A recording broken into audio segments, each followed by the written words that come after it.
Let's discuss the distributive property of numbers. The distributive property of numbers states that if the numbers in the brackets are added or subtracted, the number outside the brackets multiplies each of them.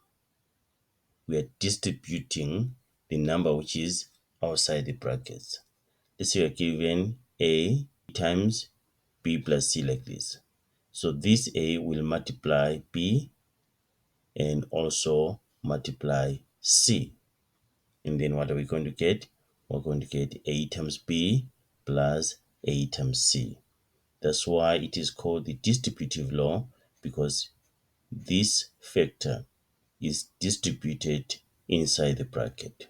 Let's do examples.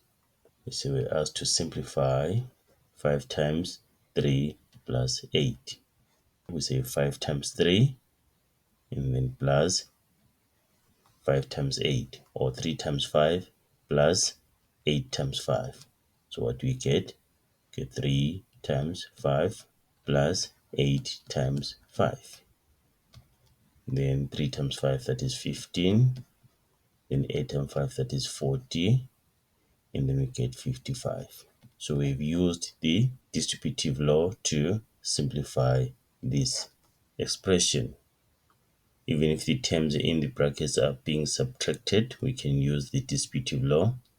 It becomes 4 times 3, then negative 2 times 3. And then what do we get? 4 times 3, that is 12. Negative 2 times 3, that is 6. And then we get our answer, which is 6. This is how we use the distributive property of numbers.